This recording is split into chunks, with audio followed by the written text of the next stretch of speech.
Hello বন্ধুরা, সবাই নিশ্চয়ই খুব ভালো আছো। আমিও ভালো আছি। আরও একটা নতুন ভিডিওতে তোমাদের সকলকে জানাই স্বাগত। অ্যাকচুয়ালি এত ভিডিও দেখছি, এত লাইভ দেখছি এই কয়েকদিন ধরে, সেখানে না সব কিছু গুলিয়ে হয়ে যাচ্ছে। মানে বাচ্চাকে নিয়ে তো আমরা শোনাবো আর কি। বাচ্চাকে নিয়ে আমরা অনেক কথাই শুনতে পাচ্ছি। বাচ্চা মায়ের কথা ভাবে কি ভাবে না, বাচ্চা মায়ের কথা বলে কি বলে না, কিন্তু এটা নিয়েও না দু তিন রকমের কথা শুনতে পাচ্ছি। কোনটা সত্যি কোনটা মিথ্যে আমরা না গুলিয়ে ফেলছি। কারণ আমরা তো ভিউয়ার্স, সবার আগে ভিউয়ার্স, কন্ট্রোভার্সি ক্রিয়েটার পরে আগে তো ভিউয়ার্স দেখি। তো আমরা ভিউয়ার যারা রয়েছি তাদের মধ্যে একটা দ্বন্দ্ব সৃষ্টি হবে। কারণ প্রত্যেকের মনে প্রশ্ন হচ্ছে, বাচ্চা মায়ের কথা মনে করে না করে না, বাচ্চা মায়ের কথা ভাবে না ভাবে না, মা কোথায় জিজ্ঞাসা করে না করে না। স্বাভাবিক দৃষ্টিতে কি মনে হয় তোমাদের?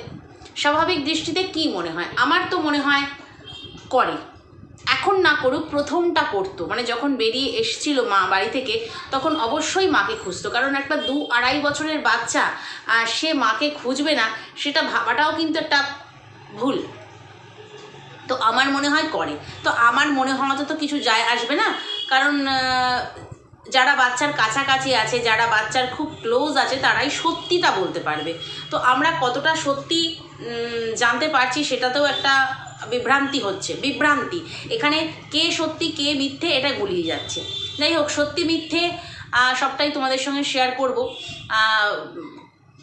তোমাদের কি মনে হয় অবশ্যই মতামত জানবো।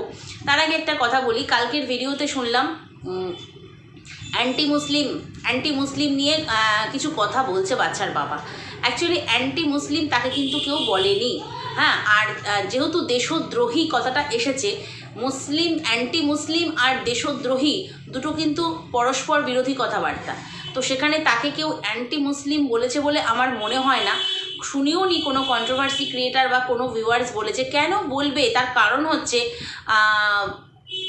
প্রচুর মুসলিম বন্ধু, প্রচুর মুসলিম ভিউয়ার্স তাকে ভিউ দেয়। বিডি থেকেই প্রচুর ভিউ তার আসে, এবং শুধু ভিউ নয়, আদার্স কী এসেছে অতীতে আমরা সকলে জানি। তো সেখানে সে অ্যান্টি মুসলিম কেন হবে? এবং সেটা কিছু মানুষ ভুল বোঝাচ্ছে, কন্ট্রোভার্সি ক্রিয়েটাররা বা কিছু মানুষ ভুল বোঝাচ্ছে। কেউ তো ভুল বোঝায়নি। আমরা যতদূর জানি যে সীমাদি বলেছিল যে আমি যদি বাংলাদেশ থেকে আমার কাছে যদি টাকা আসে, আমি যদি টাকা খাই, তার তো অনেক বেশি টাকা ওর ঘরে গেছে, তাহলে তো ও দেশদ্রোহী, সেই হিসেবে বলেছিল। বাট অ্যান্টি মুসলিম কেউ বলেছে বলে আমার মনে হয় না, কোনো ভিউয়ার্স বা কোনো কন্ট্রোভার্সি ক্রিয়েটার বলেছে বলে মনে হয় না। বাট এটাকে নিজে মোল্ড করে বলার চেষ্টা করলো, যেহেতু খুব তাড়াতাড়ি ক্ল্যারিফাই করলো। তার কারণ ক্ল্যারিফিকেশান দিতে আসলো, তার কারণ হচ্ছে প্রচুর মুসলিম ভিউয়ার্স তার রয়েছে বলে। সেই ভিউগুলো নষ্ট হবে ক্লিয়ার না করলে, তো সেই জন্য। আর ওদিকে ঝি সাহার ব্যাপারটা বিগত এক বছর হবে। ঝি সাহার ব্যাপারটা বিগত 1 বছর ধরে জিয়ে রেখে মানুষ এত প্রশ্ন করেছে কমেন্ট বক্সে, এত কন্ট্রোভার্সি ঝড় বয়ে গেছে, কিন্তু সেটাকে নিয়ে কোনো রকম ব্যাখ্যা দিতে আসেনি। আজকে হঠাৎ ব্যাখ্যা দিতে এসছে, আজকে নয়, দুদিন আগে আর কি ব্যাখ্যা দিতে এসছে। তার কারণ হচ্ছে এখন প্রয়োজন পড়েছে ব্যাখ্যা দেওয়ার, সেই জন্যই ব্যাখ্যা দিতে এসছে। তাও সবটা সত্যি বলেনি, সেটা তোমাদের কাছে আগের ভিডিওতেই ক্লিয়ার করেছি, সবটা সত্যি বলেনি। তো এবারে কথা হচ্ছে এই যে অ্যান্টি মুসলিম, আমার কাছে সত্যি কথাই। কারণ ও যেরকম বলল যে আমার পূর্বপুরুষরা বাংলাদেশের, আমারও ঠিক তাই। ধর্ম, আমি কালকেই বলেছিলাম, ধর্ম জাত এগুলো হচ্ছে মানুষের সৃষ্টি, এগুলো ঈশ্বরের বা আল্লাহর সৃষ্টি নয়, এগুলো হচ্ছে মানুষের সৃষ্টি। আর সবার উপরে হচ্ছে মানব ধর্ম। তো ওকে কে কী বলেছে আমি জানি না।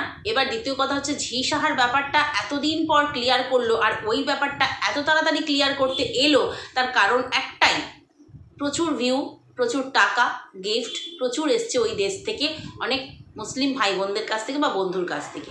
তো সেটা যদি এখন ক্লিয়ার না করে, তারা তো একটু রেগে টেগে যেতে পারে, ঠিক সেই জন্যই ক্লিয়ার করতে এসছে। আর ঝি সাহার ব্যাপারটা এতদিন পর কেন ক্লিয়ার করেছে, তাও ওই যে বললাম, সবটা সত্যি করেনি। কারণ বলেছে আমার বাড়িতে আসেনি কোনো দিন, ওর পরিষ্কার না জানিয়ে দিয়েছে। তো সেখানে এতদিন কেন করেনি, কারণ যত তাড়াতাড়ি ক্লিয়ার করবে না, কন্ট্রোভার্সিটা চেপে যাবে। ঠিক আছে, চেপে যাবে। আচ্ছা বন্ধু, ওটাকে জিয়ে রেখে কন্ট্রোভার্সি চাই না, কিন্তু আমি কন্ট্রোভার্সিয়াল টপিক ছুড়ে দেবো, কন্ট্রোভার্সিয়াল একটু খোঁচা মেরে দেবো, এরকম একটু স্বভাব রয়েছে, অনেক ব্লগারদেরই রয়েছে যাদের ভিউজ কম, যারা ভিউজের পরোয়া করে না, তাদের ওইসবের কোনো পাত্তাই তারা দেয় না। কিন্তু আমি কন্ট্রোভার্সি চাই না, কিন্তু কন্ট্রোভার্সি ক্রিয়েটারকে আমি দিদি বানিয়ে ফেললাম আমার নিজের স্বার্থে। স্বার্থ ফুরিয়ে যেতেই বা আমার কোনো কিছু ধরা পড়ে যাবে সেটা দেখেই তাকে আবার মানে কি বলবো উল্টোপাল্টা ব্লেম দিয়ে তাকে সরিয়ে দিলাম। এগুলো হয়, ওগুলো কি বলবো ছোটোখাটো ব্লগারদের ক্ষেত্রে হয়। সাবস্ক্রাইবার দেখে ব্লগার মেনটেন করে লাভ নেই যে ওর অত লাখ সাবস্ক্রাইবার, আসল হচ্ছে ভিউজ। তো ভিউজ যখন ডাউন হয়ে যায় তখন একটু কন্ট্রোভার্সি ক্রিয়েটারদের মনে পড়ে, আর যখন দুঃসময় আসে তখনই মনে পড়ে। আর যখন কি বলবো কোনো কিছুর মানে ধরা পড়ে যাব, কোনো কিছুর আমার গোপন জিনিস বেরিয়ে আসবে, তখন ভাই কন্ট্রোভার্সি আমার ভালো লাগে না, আমার কন্ট্রোভার্সি পছন্দ হয় না। তো যাই হোক, এটা হলো একটা ব্যাপার। এবার হচ্ছে বাচ্চার ব্যাপারটায় আসি। দেখো, বাচ্চা কে পাবে, কার পাওয়া উচিত, এগুলো নিয়ে বহু চচ্চড়ি আমরা রান্না করেছি আমাদের চ্যানেলে, বহু ভিউয়ার্স তাদের মতামত জানিয়েছে। তো সেক্ষেত্রে কে পাবে, কার পাওয়া উচিত, ওটা অবশ্যই আইন আদালত আছে, সেটা ঠিক করবে। আমরা এই শুনতে পেলাম কিছুদিন আগে যে বাচ্চার আমার অধিকার চাই না, সেটা নাকি মা তার অ্যাডভোকেট মারফত জানিয়ে দিয়েছে। এখন আবার শুনতে পাচ্ছি মায়ের ওই কেসটা নাকি আবার এসডিও কোর্টে আসছে। মানে উই আর কনফিউজড। কেন এরকম কেন মিথ্যে বলা হচ্ছে?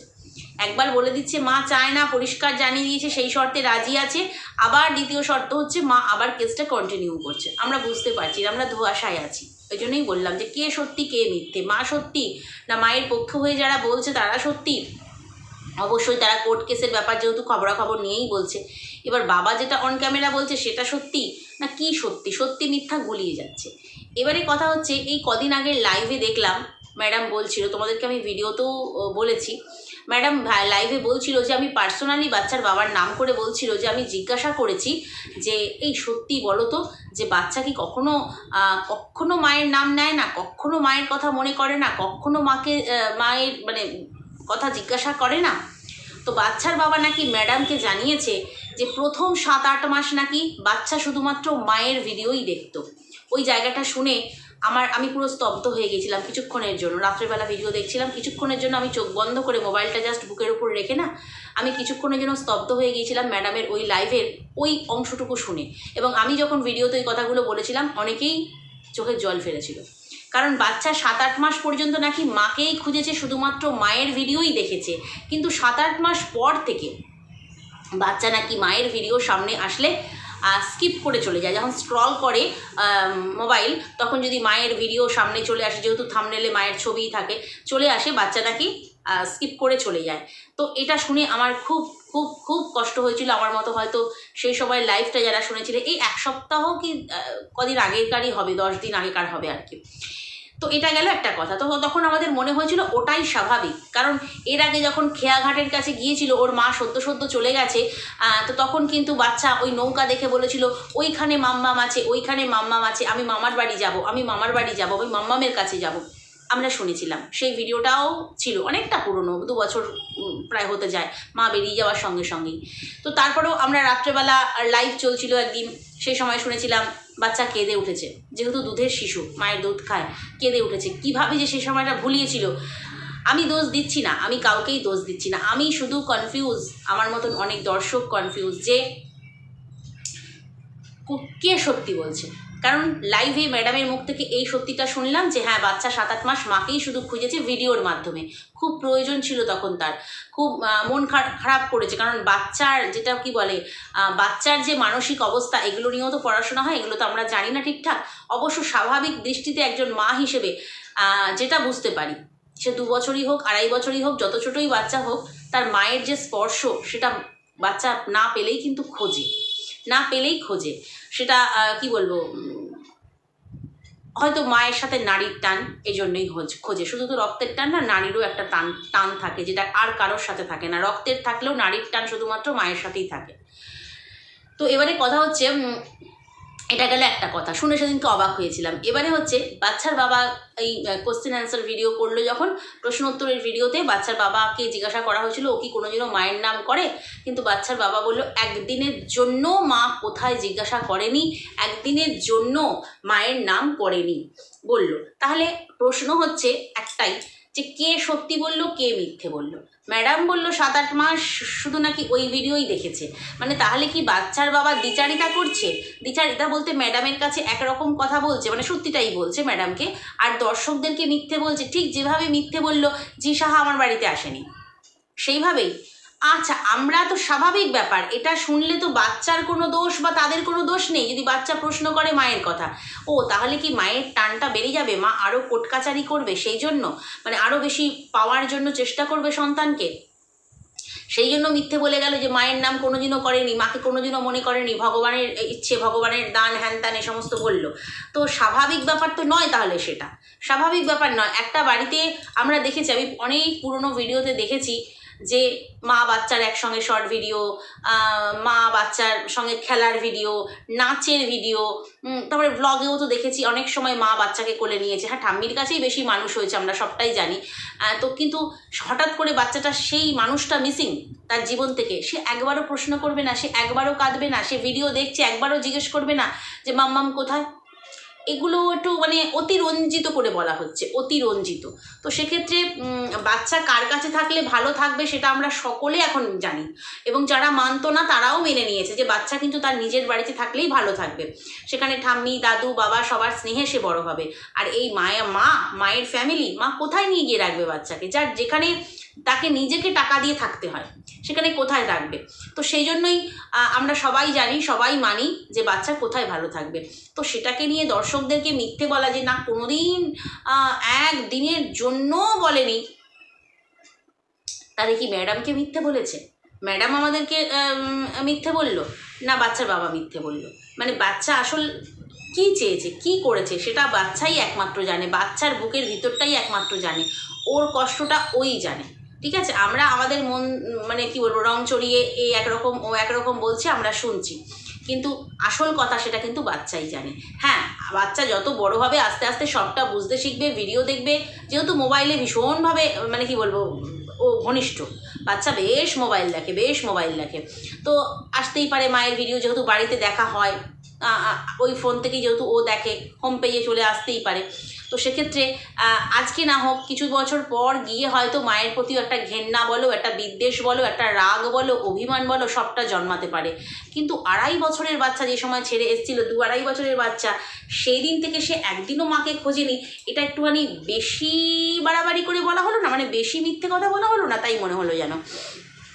তো যাই হোক, মিথ্যে তো সবাই বলে। অ্যাকচুয়ালি মিথ্যে কেন সবাই বলে বললাম, কেউ যতই বলুক আমি সত্যি কথা বলি, আমি সত্যের সঙ্গে আছি, আমি অমুক, আমি তমুক, অমুক মিথ্যেবাদী যতই বলুক, মাঝে মাঝে কিন্তু একটুখানি ওই কী বলবো, মিথ্যে একটুখানি কিন্তু পাঞ্চ করে দেওয়া হয়, সেটা প্রমাণিত। কারণ আমি তো ঝি সাহা, আমি তো চিনি না, আমি মনেই পড়ছে না আমার এই নাম, তারপরে হয়ে গেল সে ভালো বন্ধু। মানে তাহলে সেই দিন মিথ্যে ছিল, আজ সত্যিটা কিছুটা বেরোলো, কিছুটা।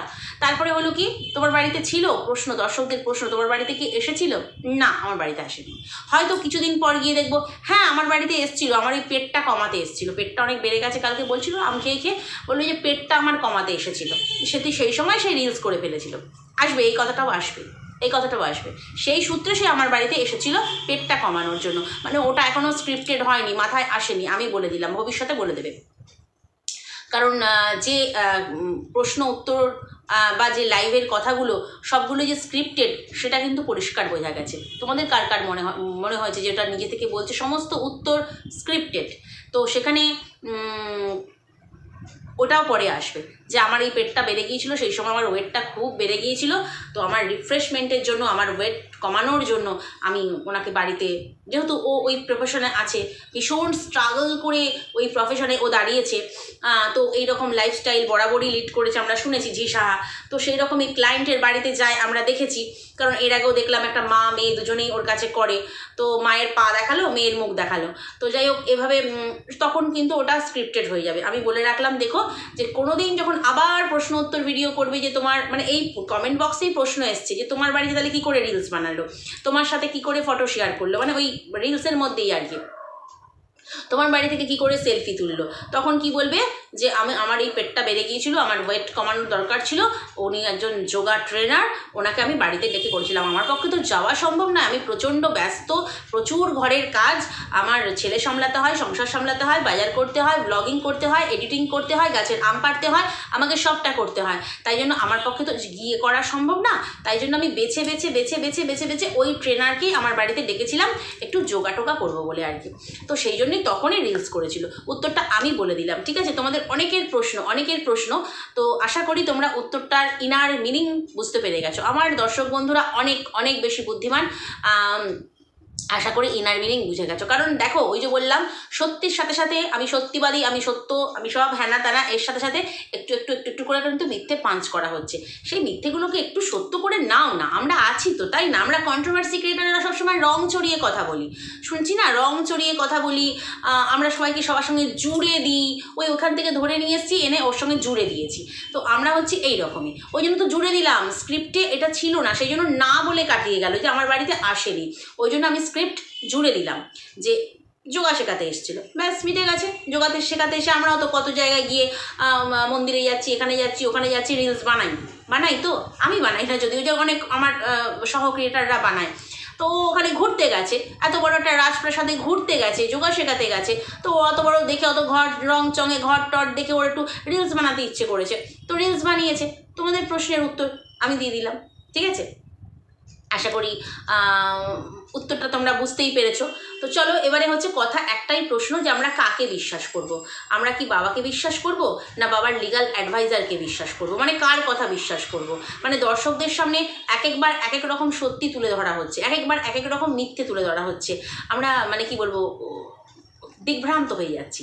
মানে কে ঠিক, কে ঠিক, এরকম একটা মনে হচ্ছে। কে সত্যি কথা বলছে, কোনটা শুনে আমরা কষ্ট পাবো, কোনটা হলে ভালো হবে, তাই না? মানে সবটা যে সাজানো গোছানো, এটাই হচ্ছে ব্যাপার। এরকম অনেক ছোটোখাটো মিথ্যে ধরা পড়ে, কিন্তু ওই আমি সত্যবাদী, আমি সত্য কথা বলি, এটা শোনার পরেই না, তখনই মনে হয় একটু প্রোটেস্ট করি, তখনই মনে হয় একটু বলি, ঠিক আছে?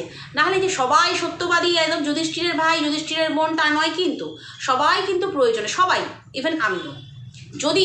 যদি মানে এই কন্টেন্টের সময় না, যদি মনে হয় সংসারে এটা বললে, আমার একটুখানি মিথ্যেটা বললে কোনো ক্ষতি হবে না, তার কারণ হচ্ছে, দেখো একটা কথা বলি, এটা আমার পার্সোনাল কথা, যদিও বলা উচিত না, তবু বলছি। যেহেতু দর্শকদের এখন মানে কি ওটা পরিবারের মতো হয়ে গেছে, আমার যেহেতু ফ্যাটি লিভার, কোলেস্টেরল এগুলো ধরা পড়েছে, তো আমাকে তেল মেপে ডাক্তারবাবু খেতে বলেছে, মানে 30 মিলির বেশি না। আর আমার একটু তেল খরচা, মশলা খরচার হাতটা বরাবরই বেশি, ওইসব খেয়েই হয়েছে আর কি। তো যাই হোক, এখন যখন আমার বর তেল এনে দেয়, বলবে কতটা তেল খরচা করলে, আমি আমার মতোই তেল খরচা করি আমার রান্নাতে, সেটা নয় তো, আমি জানি আমার ক্ষতি করছি, কিন্তু বরকে মিথ্যে কথা বলি, এইতে একটুখানি 1 ছিপি তেল দিয়ে রান্না করেছি। এই মিথ্যেগুলোতে আমার সংসারে বিরাট ক্ষতি আসবে না, কিন্তু কি হবে জানি, আমার ক্ষতি হবে শরীরের, কিন্তু এই মিথ্যেগুলো তো এইরকমই বললাম, যে আমরা কেউ যুধিষ্ঠিরের ভাই বোন নেই, একটু মিথ্যে সবাই বলে, কিন্তু এত বড় বড় মিথ্যে বলেও ধরা পড়ে যায় কেন? মিথ্যে বললে ধরা পড়লে সেটা ভালো নয়। ওই যে কথা আছে না, যদি করো চুরি, যদি না পড়ো ধরা না, চুরিবিদ্যা মহাবিদ্যা, যদি না পড়ো ধরা, সেরকমই মিথ্যাবাদীর বড় গুণ, যদি না পড়ো ধরা। তো মিথ্যে বলতে হবে। আমি এখনো ধরা পড়িনি, ঠিক আছে? যেহেতু এই 5 লিটারের ব্যারেলগুলো করে এনে দেয়, ওদেরও রান্না হয়, বাবা ছেলেরও রান্না হয়, তো আমি এখনো ধরা পড়িনি। যাই হোক, ওরকম টুকরো মিথ্যে হয়তো আমরা সংসারের সব মহিলারাই শান্তির জন্য কিন্তু বলে থাকি, নাহলে ওই খচ করবে, হ্যাঁ তোমার ডাক্তারের ওষুধ এনে দেবো আর তুমি তেল খাবে, তো এরকম হচ্ছে একটা ব্যাপার। তো সেই কারণে কিন্তু এত বড় মিথ্যে দর্শকদের সামনে এসে, সোশ্যাল মিডিয়ায় এসে, এত লক্ষ লক্ষ মানুষের সামনে দুরকম কথা বলা ঠিক নয়। তো চলো বন্ধুরা, ভিডিওটা এইখানেই শেষ করছি। নেক্সট ভিডিওতে আবারও আসবো। যদি কোথাও ভালো লাগে, লাইক, কমেন্ট, শেয়ার, সাবস্ক্রাইব করে সঙ্গে থেকো। টাটা।